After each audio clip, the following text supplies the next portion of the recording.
बड़े सपनों की बड़ी उम्मीद। आज हम लोग शुरुआत कर रहे हैं। कल जैसे हम लोगों ने सिलेबस के अध्ययन कर लिया था और सिलेबस के अध्ययन करने के वक्त ही हमने बताया था कि 3 क्रम हमारा एक साथ, एक हमारा ये सेंटर बिंदु हो गया उत्तर मुगल का, इनके समांतर में यूपीय आगमन और इनके समांतर में फिर चल करके क्या होगा स्वतंत्र का।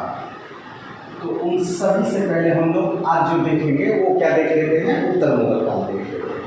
तो उत्तर मुगल काल यदि हम लोग कल का जो सिलेबस अध्ययन किए तो उसमें हमने बताया था कि ये मेरा की पॉइंट है।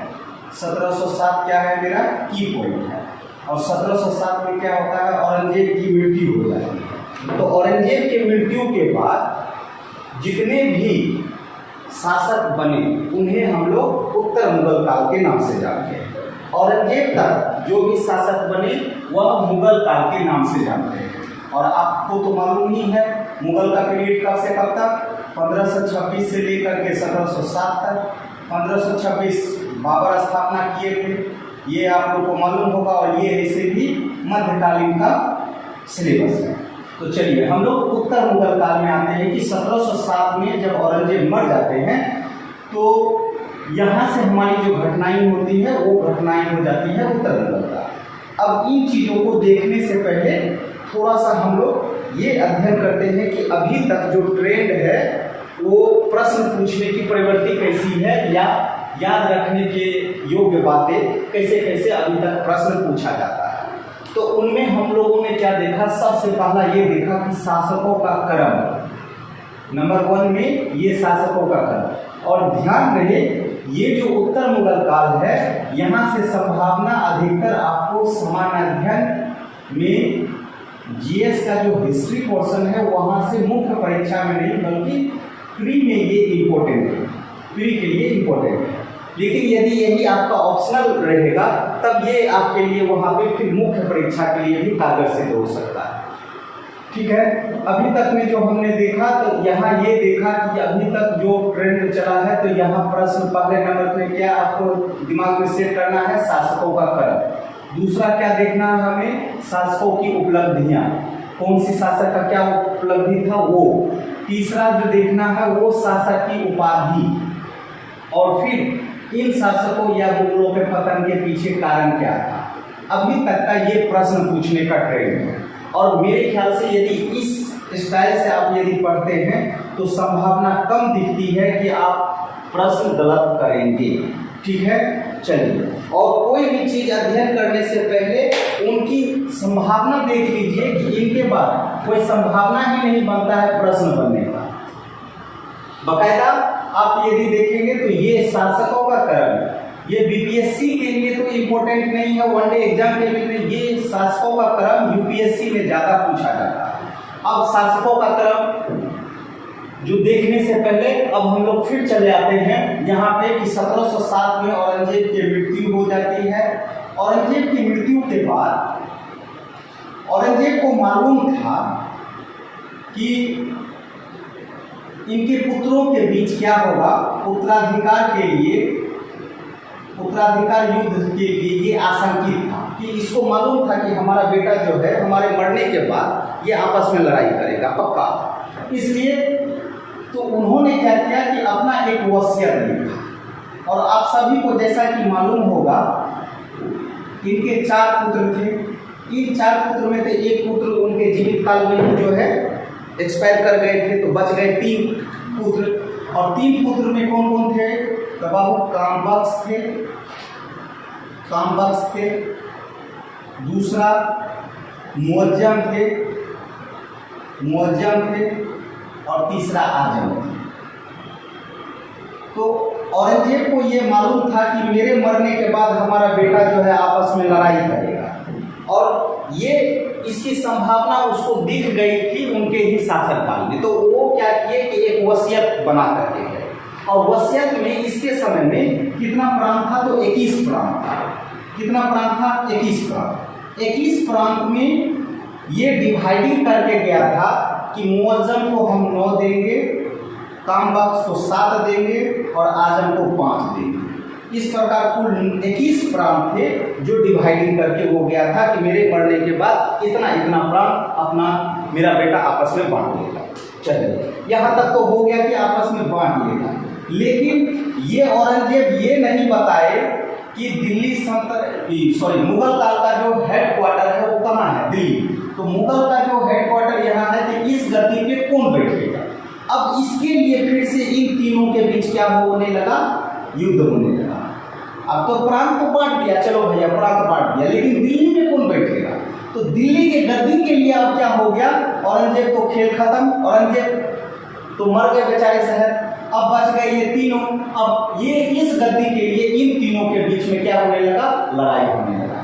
परिणाम स्वरूप मुअज्जम जो है इसमें, परिणाम स्वरूप इसमें मुअज्जम किस नाम से, तो बहादुर शाह के नाम से,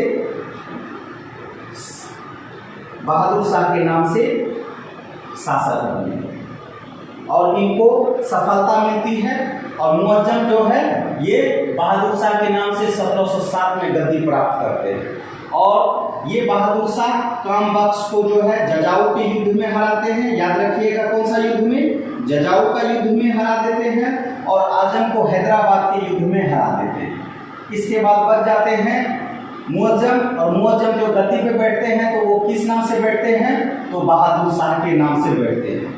यहाँ तक हो गया कि उत्तर मुगल काल का पहला शासक कौन, तो बहादुर शाह। दिमाग में सेट हो गया यहाँ तक। अब हम लोग देख लेते हैं एक एक करके, पहले शासकों का क्रम ही हम लोग देख लेते हैं। और शासकों का जब हम लोग क्रम देखते हैं तो सबसे पहले कौन, बहादुर शाह। याद रखिएगा बहादुर शाह यहाँ 1707 और लास्ट में बहादुर शाह द्वितीय, इन्हीं का नाम था जफर। तो पहला और लास्ट को आपको याद हो गया, पहला और लास्ट को याद हो गया। चलो अब रह गए बहादुर शाह के बाद कौन है, जहांगीर शाह। बहादुर शाह के बाद कौन, इनकी घटना एक एक करके हम लोग देखते चलेंगे, लेकिन अभी पहले हम लोग शासकों का क्रम को याद करेंगे।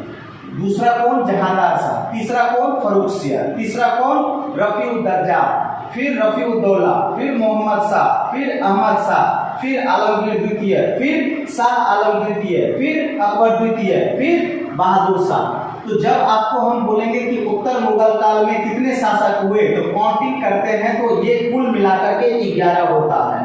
लेकिन मूल रूप से मुगलों के गद्दी पे जो बैठे वो 8 ही काउंटिंग होते हैं, तो 3 काउंटिंग नहीं होते हैं। और 3 काउंटिंग इसलिए नहीं होते हैं कि ये 3 व्यक्ति जो थे कहीं ना कहीं ये हेरिडेटरी वंशानुगत का पालन नहीं करते थे, जिनके कारण इन तीनों को क्या किया गया है, हटा दिया गया है। और उत्तर मुगल काल में कितने शासक हुए, तो 8। और यदि ये प्रश्न पूछ देगा कि उत्तर मुगल काल में कुल कितने शासक हुए, तब कितना बताएंगे आप लोग, 11। मेरे ख्याल से दिमाग में सेट हो गया। अब क्रम भी आप लोग सेट कर लेंगे।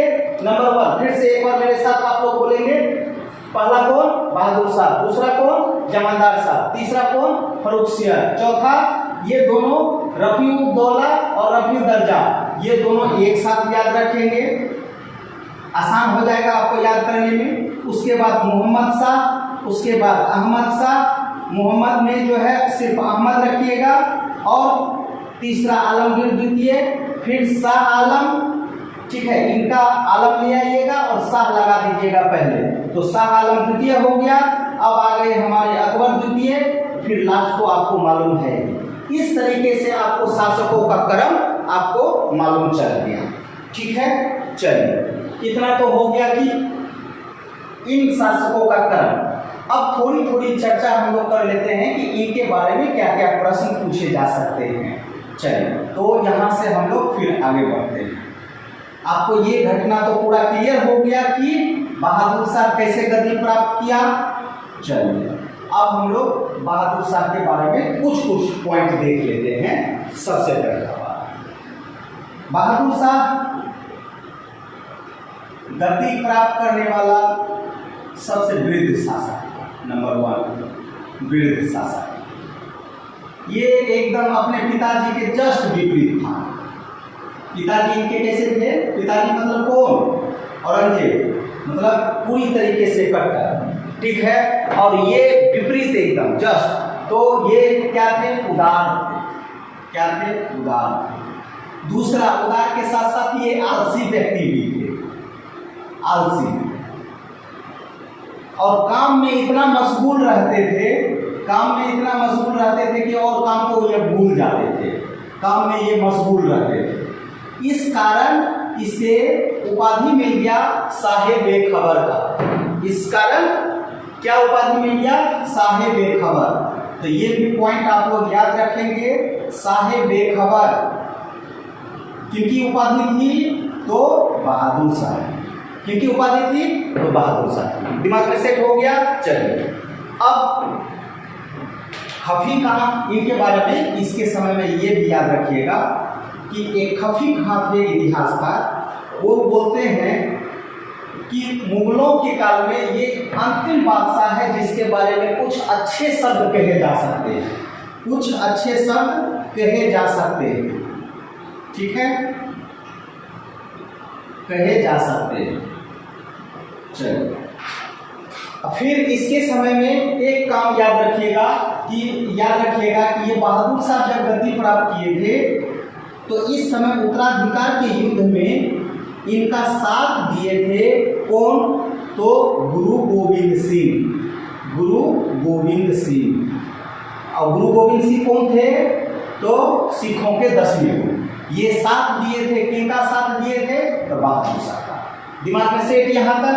चलिए फिर नेक्स्ट पॉइंट इसके बारे में याद रखिएगा कि इनके समय में षड्यंत्र होने लगा। इनके समय में क्या होने लगा?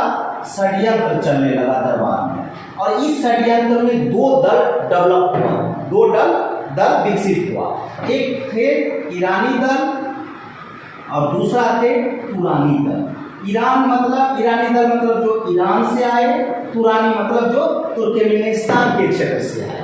तो ये दो दल बने इनके यहाँ और ये षड्यंत्र करने लगे। ईरानी दल के नेता कौन थे? तो असद खान। कौन थे? असद खान। एक नाम याद रखेंगे, असद खान। और दूसरा कौन थे? तो जुल्फिकार खान, जुल्फिकार खान। और तुरानी दल के प्रमुख व्यक्ति कौन थे?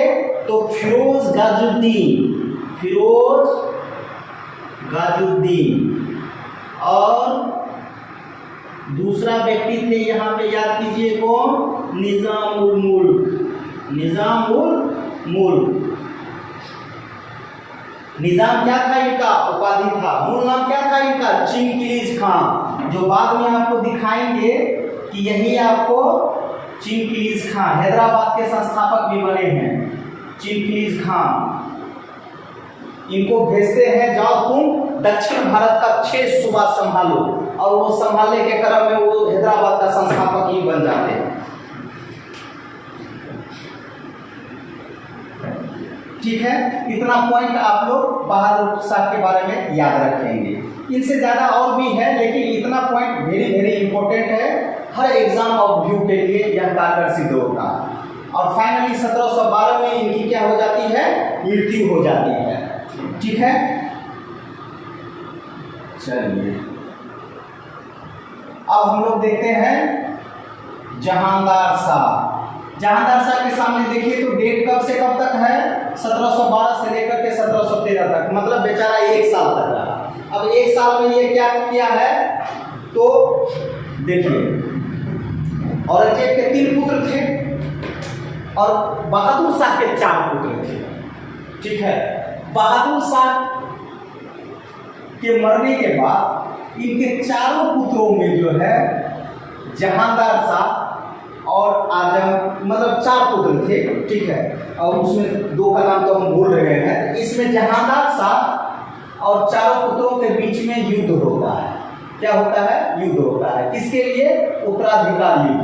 और उस उत्तराधिकार में ये चारों पुत्र आपस में इतना उलझ गए कि इस बहादुर शाह का सब 1 माह तक रखा रह गए। अब बताइए भैया, उस समय मतलब बाप हराना भैया, सबसे बड़ा रुपया की जगह पे क्या हो गया? गद्दी, है ना? गद्दी मतलब पिताजी मर गए, लेकिन उनके पास, इस चारों पुत्रों के पास समय नहीं था कि उस लाश को क्या कर दिया जाए? दफन कर दिया जाए। ठीक है, तो यहाँ याद रखेंगे कि 1 माह तक किनका सब रखा गया था? बहादुर शाह। किस कारण से? उत्तराधिकार के युद्ध लेकर के। और यहाँ कौन बने? तो जहांदार शाह। ठीक है। और इनको सहयोग कौन दिए थे जहांदार शाह को बनने में? तो जुल्फिकार खान। अभी तुरंत आपको बताए ना, जुल्फिकार खान। जुल्फिकार खान कौन थे भैया? अभी आपको बताए यहाँ कौन? ईरानी दल के नेता। इतना जल्दी मत भूलिए। ठीक है, चलिए आगे बढ़ते हैं। इसी उत्तराधिकार के युद्ध में पटना में हमारा कमान संभाले हुए थे पटना के प्रांतपति थे फर्रुखसियर। ठीक है। फर्रुखसियर जो है मतलब पटना से ही अगला नवाब घोषित कर देते हैं कि हम कौन है? मुगल का बादशाह। चलिए, अब उनको सहयोग मिला तो फर्रुखसियर को भी तो कोई सहयोग देगा। तो इनको यदि ईरानी दल दिया तो ऑब्वियस है कि फर्रुखसियर को तो कोई दिया होगा सहयोग। तो इसको कौन सहयोग दिया? आप ही बताइए। तुरानी दल वाला देगा सहयोग। और तुरानी दल के सहयोग से ये क्या बन गया? अगला शासक फर्रुखसियर। फर्रुखसियर का समय कब से कब तक? 1713 से 19 तक। दिमाग में से चलिए आगे बढ़ते हैं।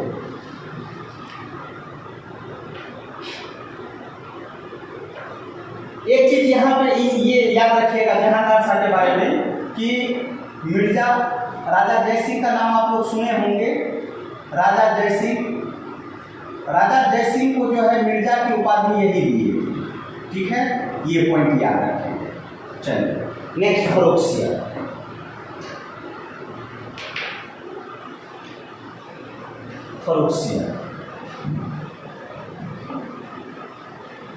अब आ जाते हैं फर्रुखसियर। तो फर्रुखसियर को सहयोग कौन दिए थे भैया?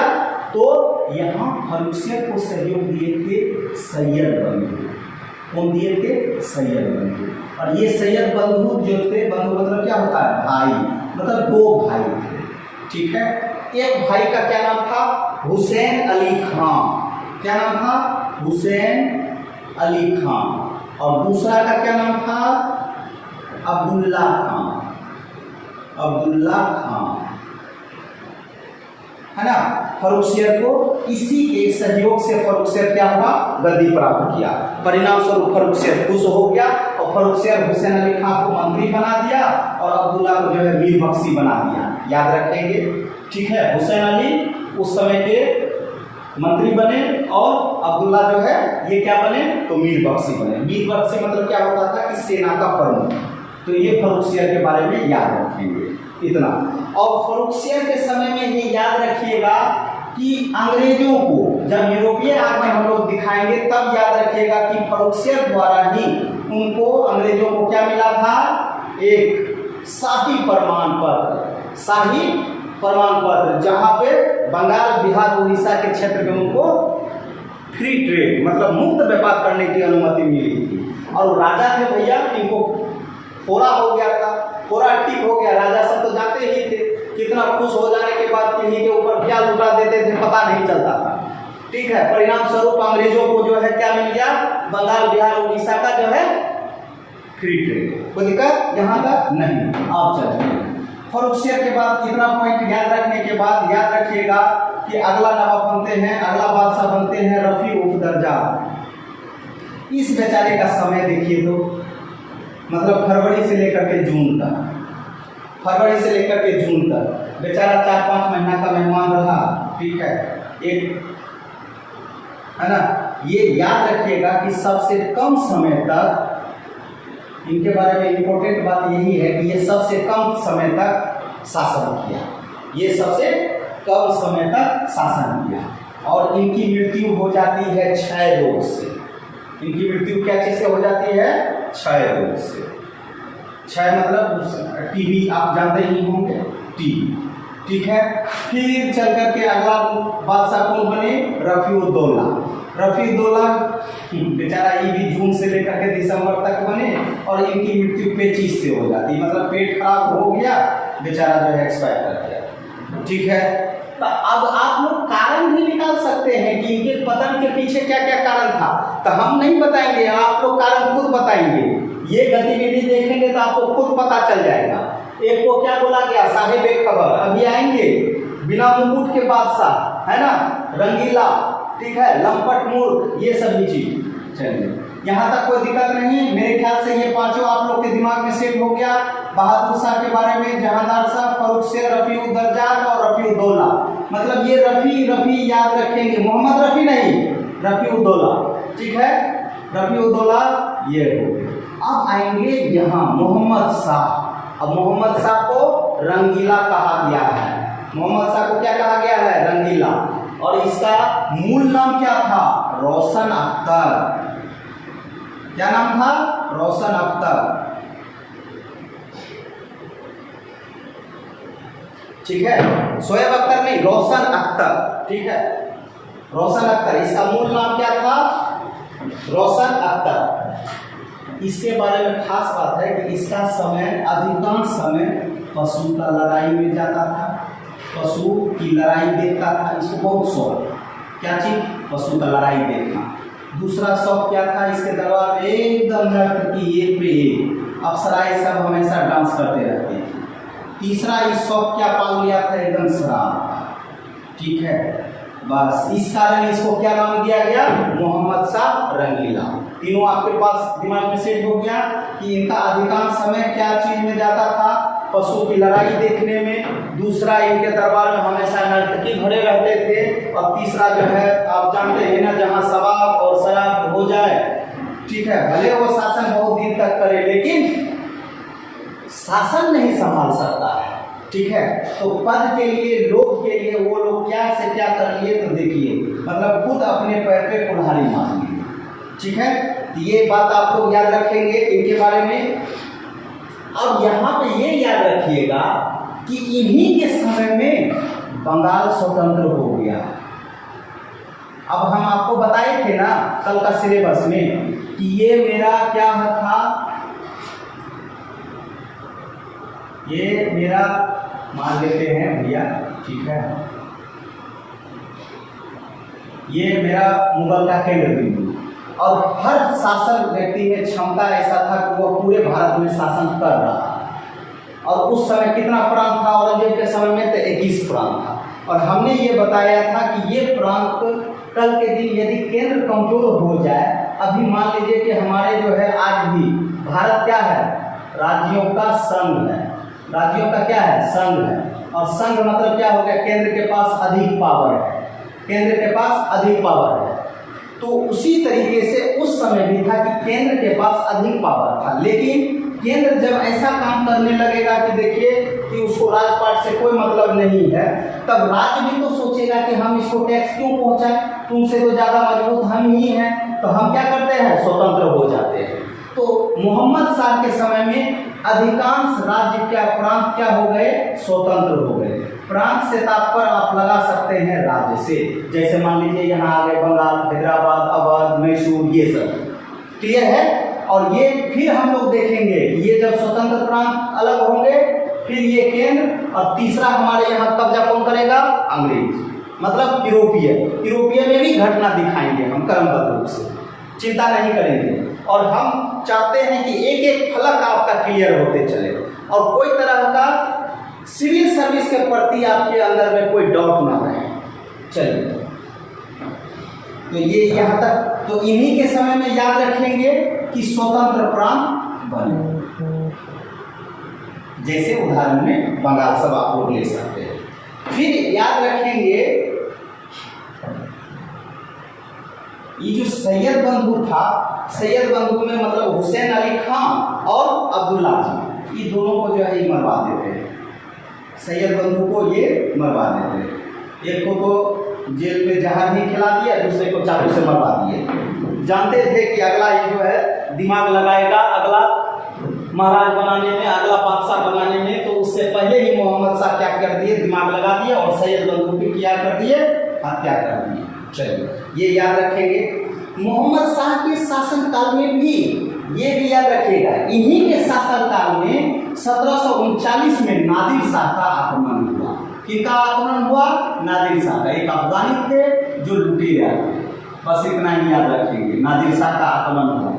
ये पूछा जाता है कि नादिर शाह का आक्रमण किसके समय में? तो मोहम्मद शाह के समय में। क्लियर है? इतना बात आप इनके बारे में याद रखेंगे। और 1748 में बेचारा का मृत्यु हो जाता है। बेचारा का मृत्यु हो गया। अब अगला बादशाह कौन? अहमद शाह। अगला बादशाह कौन? अहमद शाह। ठीक है, इनके बारे में पॉइंट याद रखेंगे कि इनका जन्म जो हुआ था वह एक नर्तकी से हुआ था। पहला पॉइंट, इनका जन्म किससे हुआ था? एक नर्तकी से हुआ था।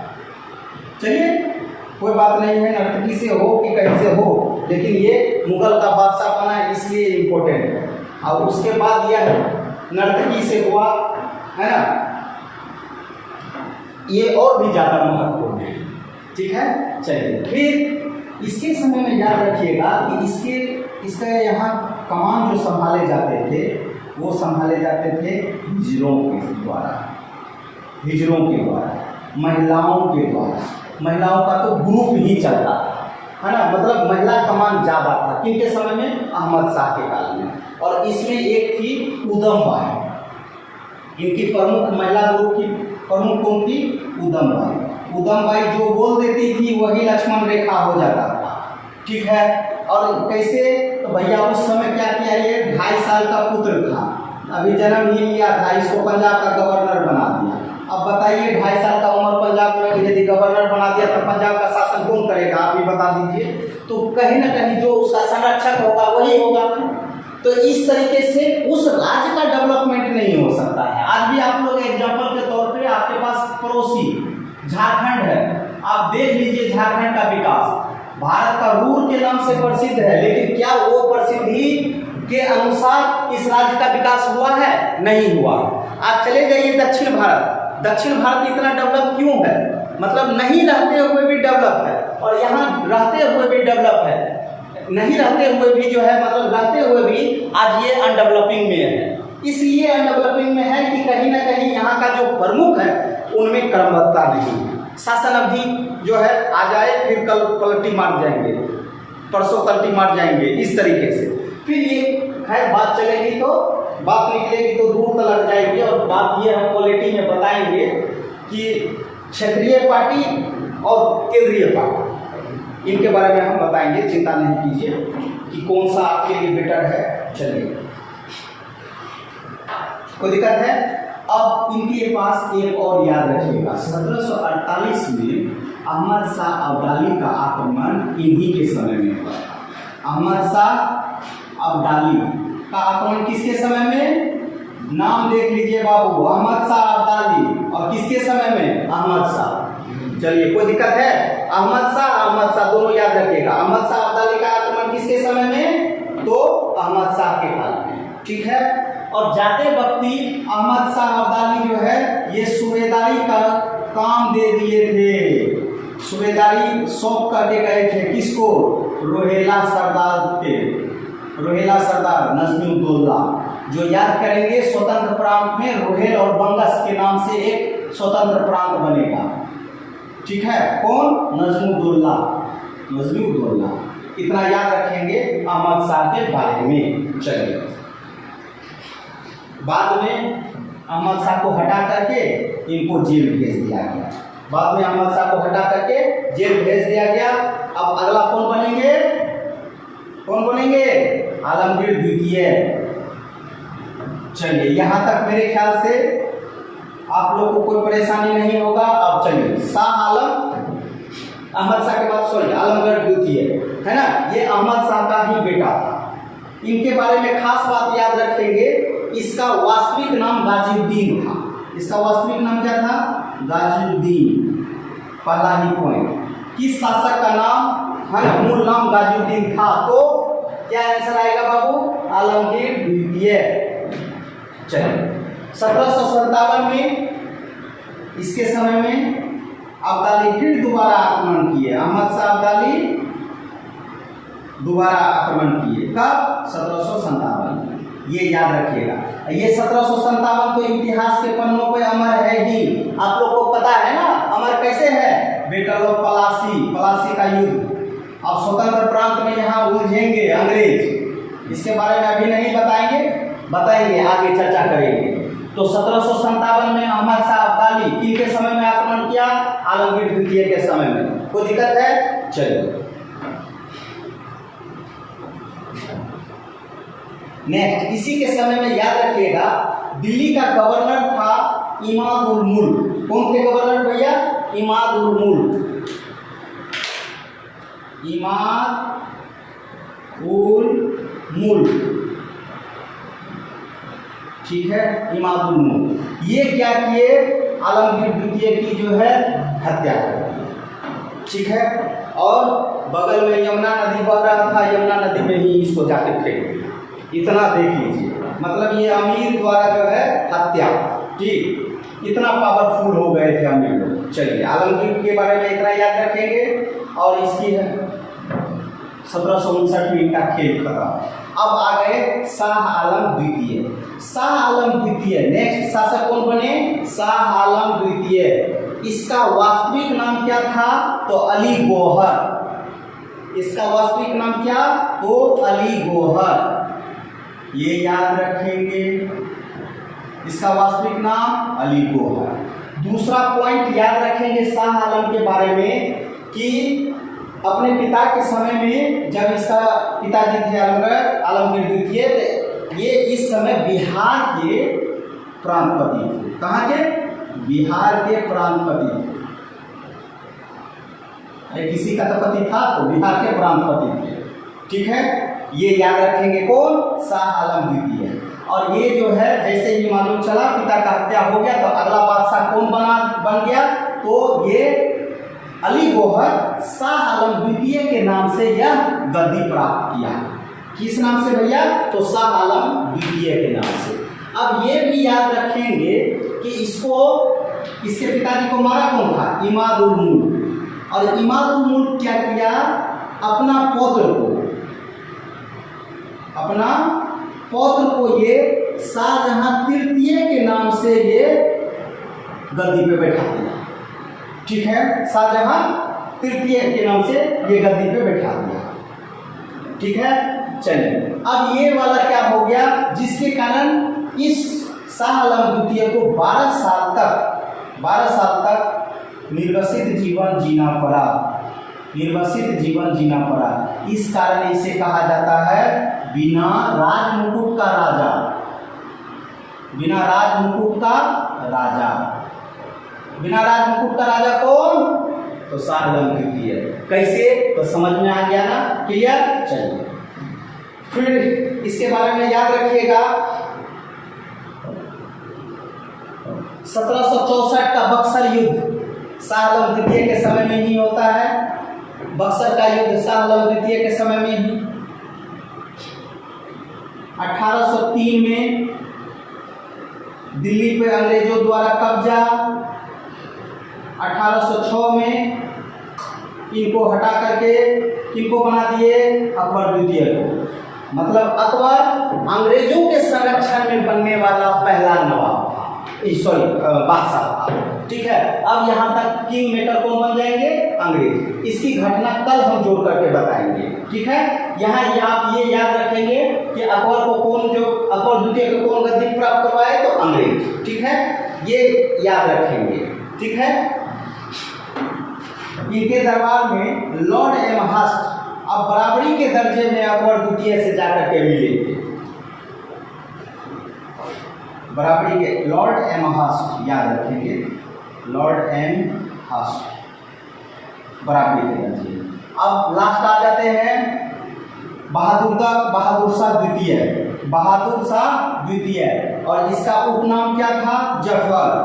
इसको शायरी का बहुत शौक था भैया, शायरी का बहुत शौक था, है ना।